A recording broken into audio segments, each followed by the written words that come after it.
देश अब तक न्यूज चैनल में आपका स्वागत है। इस वक्त की बड़ी खबर गोहाना से आ रही है। गोहाना में आज हिंदी पत्रकारिता दिवस बड़ी धूमधाम से मनाया गया। बता दें कि गोहाना में आज हिंदी पत्रकारिता दिवस समारोह का आयोजन जिला प्रेस क्लब सोनीपत के नेतृत्व में आयोजित किया गया, जिसमें बतौर मुख्य अतिथि सोनीपत से लोकसभा सांसद रमेश चंद्र कौशिक ने शिरकत की। सकारात्मक सोच रखने वाले लोगों को सम्मानित भी किया गया। समारोह की अध्यक्षता क्लब के प्रधान राजेश आहूजा ने की और उप प्रधान भंवर सिंह, महासचिव श्याम सुंदर शर्मा और कोषाध्यक्ष रणबीर रोहिला ने सभी का स्वागत किया गया। सांसद रमेश कौशिक ने इस दौरान मंच से बोलते हुए कहा कि पत्रकार हिंदी पत्रकारिता दिवस समारोह करके एक अच्छा संदेश दे रहे हैं, क्योंकि देश में हिंदी को बढ़ावा देने के सभी का एक सकारात्मक सोच है। और इस दौरान उन्होंने यह भी कहा कि प्रेस क्लब सोनीपत जब भवन बनाने का कार्य शुरू करेगा उसमें भी वह सहयोग करेंगे।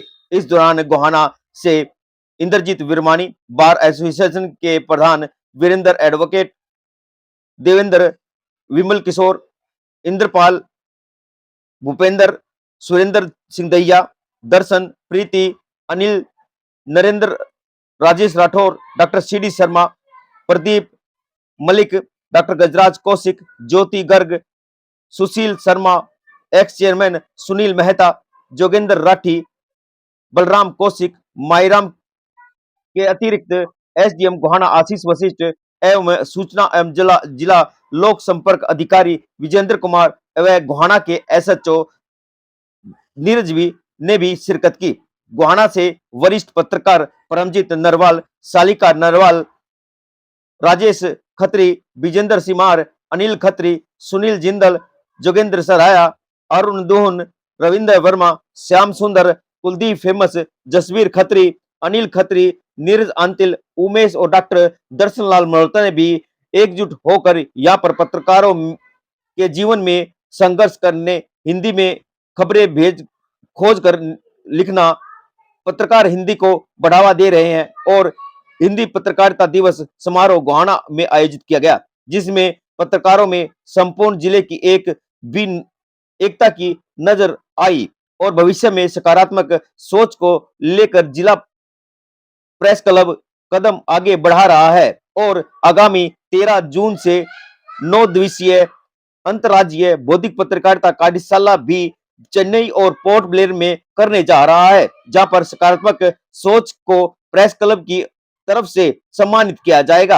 अंत में क्लब के पदाधिकारियों के साथ संरक्षक मंडल ने शामिल वरिष्ठ पत्रकार राजेश खत्री, अनिल खत्री, रविंद्र वर्मा, सुनील जिंदल ने सभी अतिथियों का सम्मान किया गया। एक मांग हो रहा छोटी सी, हम 2024 का चुनाव जो है ना जी गोहाना में जैसे साहब ने तो मोड़े रह जाओ पॉसिबल नहीं है। और इनकी कार्य लेखनी से हम सीखते हैं। वो है जयसिंह ठेकेदार जी हैं, बड़ा अच्छा समाज सेवी ही है, बड़ा अच्छा काम करते हैं, समाज में बढ़ चढ़ कर गतिविधियों में हिस्सा लेते हैं। ऐसा है राजू कर है, फिर तैयारी करा ले, बढ़िया तैयारी से करें। तैयारी पे 10 मिनट लगते हैं तैयारी करा हम तो करा ले, बस का जाना है। एक और मिनट हो गए, जिस टाइम को 15 मिनट दे दे, फिर छुट्टी होगी। तो मैंने अपना काम बता दे, तेरे पीछे लेने पीछे बजे बलराम कौशिक जी हमारे, ये बहुत अच्छे ये अपनी एक्टिविटी को अंजाम देते हैं। कोई कार्यक्रम होता है उसको अंतिम तक में ज्यादा विश्वास रखते हैं। इनके समय में किए हुए काम आज भी दिखाई देते हैं शहर में कि इन्होंने काम किए हैं। तो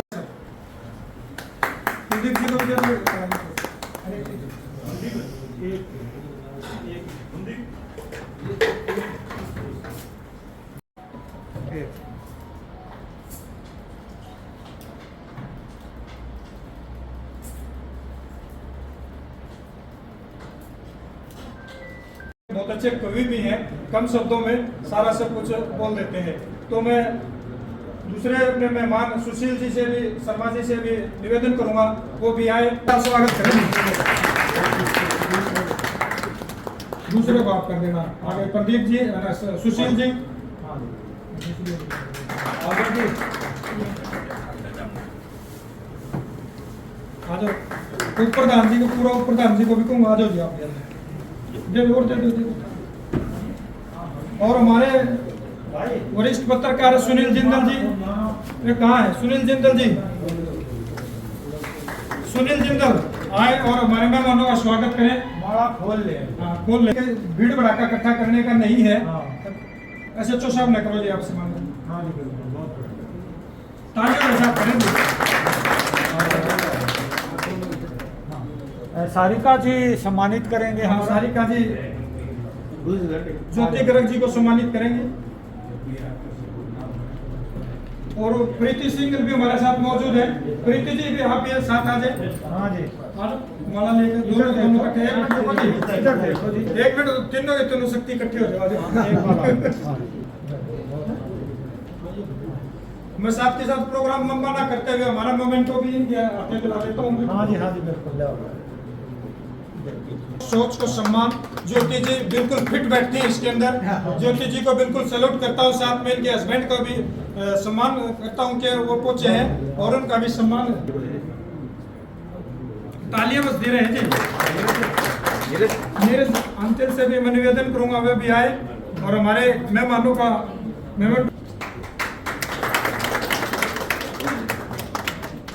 उमेश। हाँ जी, उमेश विजेंद्र। ठीक, शुक्रिया। शिक्षक हैं ये, शिक्षक ये शिक्षा जिसका देना काम होता है, शिक्षा के साथ साथ उसका उद्देश्य नौकरी दिलाना ही नहीं बल्कि बिजनेसमैन एक सोच पैदा करना बच्चे के अंदर, जैसे शिक्षक की सोच हो। साहब को जानता रहा हूँ और नीरज जी से भी अनुरोध है कि कृपया आप भी स्टेज पर आइए और ये हिंदी पत्रकारिता दिवस जो है यहाँ से आइए साहब। तो ये जो है वो पत्रकारों का हिंदी शुरू हो गई, अखबार आ गया तो आ गया, सम्मानित कर गया। मेरे सहयोगी राजेश खत्री का मैं पुनः स्वागत करता हूं, धन्यवाद करता हूं। इसी कड़ी के अंदर हमारा जो कार्यक्रम है सकारात्मक सोच को सम्मान, जो समाज के अंदर सकारात्मक सोच के साथ अपना काम करते हैं और एक उसके लिए अच्छा कर रहे हो, तो सकारात्मक सोच को हम सम्मान कर रहे हैं। इस अवसर पर हम आपको भी सम्मान देना चाहते हैं, तो निवेदन है कि आप स्टेज पर आएँ और प्रधान जी से अनुरोध है कि सकारात्मक सोच को सम्मान दें। सभी को मेरा नमस्कार। आज हिंदी पत्रकारिता दिवस पर अपना जिला प्रेस क्लब सोनीपत की तरफ से जो प्रोग्राम किया गया है और इन सभी ने मेरे को जो यहाँ आने के लिए आमंत्रित किया, सभी का मैं धन्यवाद करता हूँ।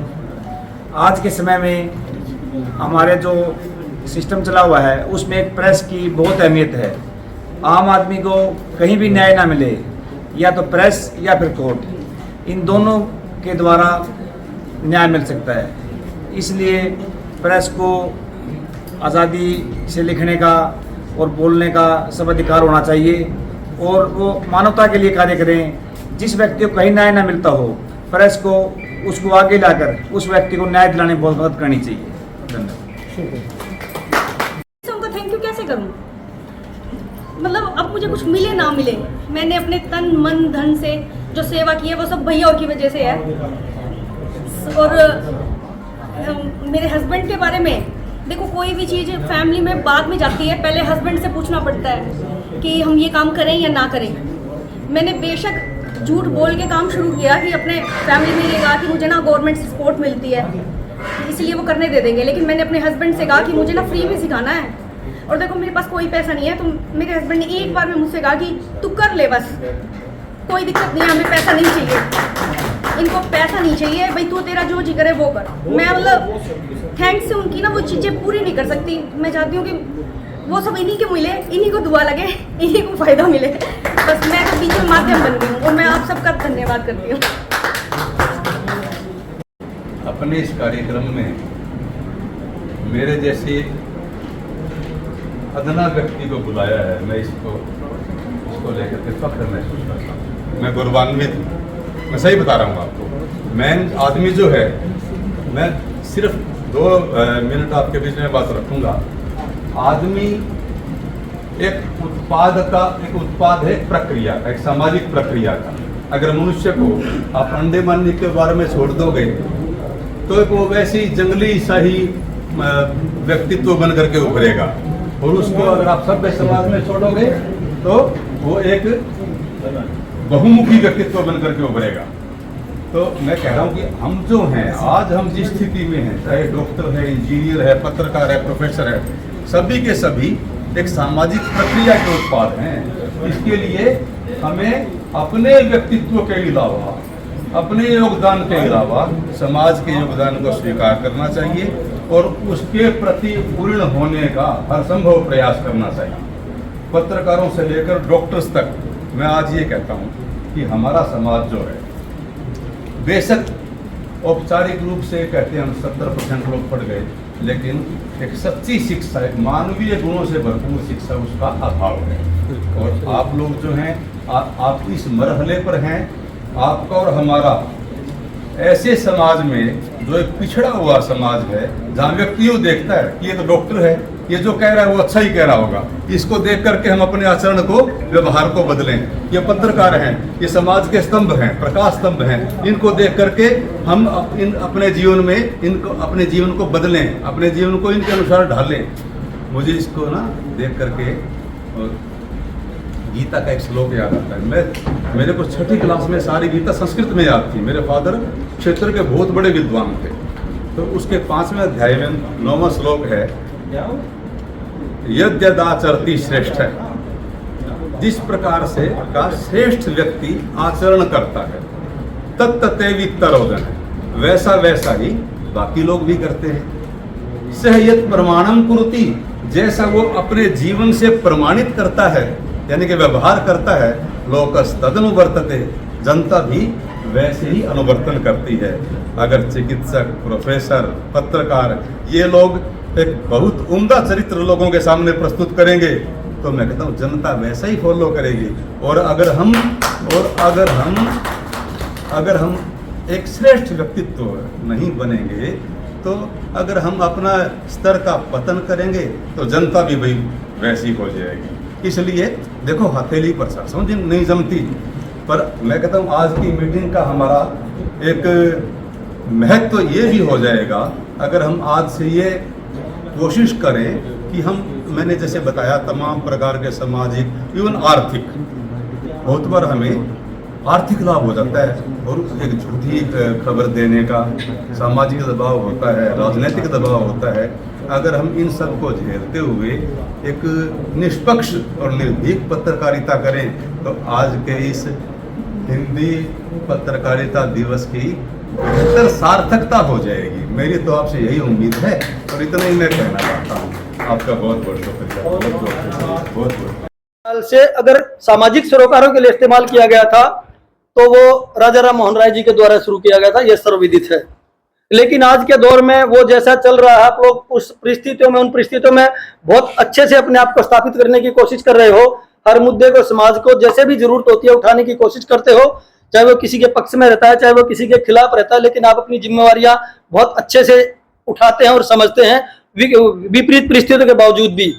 लेकिन आज का दौर ऐसा चल रहा है कि अगर मैं सच लिखता हूं तो मेरा कलमकार मरता है और मैं झूठ लिखता हूं तो मेरा परिवार मरता है। तो वो परिस्थितियों में आप लोग जो अपनी जिम्मेवारियों को निभा रहे हैं, आप अपने आप में बहुत ही बधाई के पात्र हैं, क्योंकि समय की प्रतिबद्धताएं आप सब लोगों के साथ हैं। बहुत बड़ा प्रोग्राम है और दिन भर चलने वाला है। मैं ज्यादा समय न लूंगा। एक बार पुनः आप लोगों को यही संदेश तो मैं नहीं दे सकता, लेकिन एक जन सामान्य होने के नाते ये जरूर एक संदेश कह सकता हूं इस बात को कि आप लोग जनता की आवाज को, बिल्कुल जो दबे कुचले उनकी आवाजों को सरकार तक लेके जाते हैं और उनमें कई बार अमल भी होता है जिससे हमारा समाज जीवित है। आप एक चौथा स्तंभ हैं इस लोकतंत्र का, आप उसको मजबूत बनाए रखिए। आप परिस्थितियों से लड़िए, आपके ऊपर प्रेशर है जैसा डॉक्टर साहब बोल कर गए हैं, उससे भी आप लड़िए और समाज के लिए काम कीजिए। एक छोटा सा मेरा निवेदन है। बहुत बहुत धन्यवाद, एक बार बहुत बहुत बधाई। Thank you. हमको पता है क्योंकि मेडिकल साइंस भी कहती है कंटिन्यू जो है ना एंटी प्रेगनेंसी टैबलेट जब हम खा लेते हैं 6 महीने, तो उसके बाद जो है ये प्रोसेस खत्म हो जाता है। डॉक्टर ने मुझे बताया, क्योंकि इस मामले में बहुत गहराई तक है। फिर कुछ हॉर्मोन्स की दवाई जो है वो ट्रीटमेंट दे के आते हैं पीजीज में, हॉस्टल्स में, या कहीं किसी कोठी में 10 लड़कियां रह रही है, उनको जो है ये टिफिन सिस्टम जो जाता है उसके पीछे भी एक लॉबी लगी है कि टिफिन के माध्यम से उनको हॉर्मोन्स की दवाई डाल के दे देते हैं, वो उत्तेजित हो जाती है और वो अपने शरीर को खो बैठती है। ये बर्फली भी आमने सामने बेटी ने बैठ के बताया जब हमने उनको बॉम्बे से ट्रैक किया और लेके आए उनके घर वापसी करवाई। यही मेरे साथ तो ऐसा हुआ था, मैं इसलिए घर नहीं रुक पाई। सिंगल डे भी नहीं दिया उसने, जिस दिन से वो पीजी में गई उसके बाद घर वालों ने पूरा जोर लगा दिया, तो एक दिन को घर रुक नहीं पाई। लड़कियों ने जो बताया हमने इस पर ज़्यादा किया, सरकार से भी बात करनी चाहिए, बस सभी पंचायतों में भी चिट्ठी दे रखी है जिसके बच्चे घर से बाहर जाते हैं वो कम से कम अपने बच्चों पर नजर रखे, क्योंकि बहुत भयानक होने वाली है और इसको अपना संभाला गया तो मुश्किल हो जाएगा। बहुत सारे लोग इसमें गारंटी इसकी तो बच्चियों को पढ़ने नहीं दे, तो पढ़ने के लिए मना नहीं करा, मैं तो क्या कि उनको संभाल लो। एक प्रैक्टिकल बताता हूँ, एक लड़की के पास कॉल की उसके पेरेंट्स ने, मैं कहा तुम कॉल करो कि भाई आपकी बेटी कहाँ है। उसने जो ना वीडियो कॉल करी तो वीडियो में रूम जो था उसका वो नजर आ रहा है, बेटी बोल रही है और बेटी जो है दूसरी जगह है, वहाँ से 35 किलोमीटर दूर जो है बेटी है, क्योंकि हमने उसको सर्च कर रखा था। फिर मैंने उसको कहा बात में देख लिया, हाँ तो ऐसे पीछे बताओ मेरी गाड़ी में चुप, तेल मेरा लगेगा, खर्च दे रहा हूँ, मेरे साथ चलो। मैंने वो मुर्गा में जाके एक जगह थी और ये है वो रूम जो उसमें एक उसको बोलते हैं डेमो फिट कर लिखते हैं। जब घर वाले देखेंगे तो वो रूम की जो तस्वीर आएगी, आवाज़ जहाँ भी होगी वो वहाँ की आवाज़ आएगी। इतना गदर कर रखा हमारे बच्चे में, तो किसी ने सिखाया कैसे सीखे, तो इस तरह जो उनको गुमराह किया जा रहा, हम उसको ऐसे भी ट्रैप ढूंढ नहीं सकते पेरेंट्स। तो मैं तो अनुरोध ये करूँगा किसी भी माध्यम से आप लोग इसको अगर स्पॉन्सर करें लोगों को जागरूक करने का, तो वो इनके समाज में और देश में भारी होगा आप लोगों का। इससे आगे की बात तो फिर देश से जो है पैसा देते रहेंगे। और आपने आज हमें बोलने का और इस अच्छी स्टेज पे बुलाने का जो सौभाग्य प्राप्त है, इसके लिए पूरे क्लब की तरफ से और मैं विशेषकर राधा श्री की तरफ से जो है शुक्रिया अदा है आप सबका, जिन्होंने आज इस मौके पर मुझे बुलाया। बहुत बहुत धन्यवाद। जो हिंदी में चल रहा है और हिंदी का प्रचार जितना इसके प्रचार में प्रेस ने सहयोग दिया है इतना किसी ने दिया, और उसी से इसका प्रचार हो रहा है। और हिंदी का जितना ज़्यादा प्रचार हो सके वो हमें करना चाहिए, और उसके लिए आप लोग सब लगे हुए हो। मैं इसके लिए आपका बहुत बहुत धन्यवाद करता हूँ और आभार व्यक्त करता हूँ।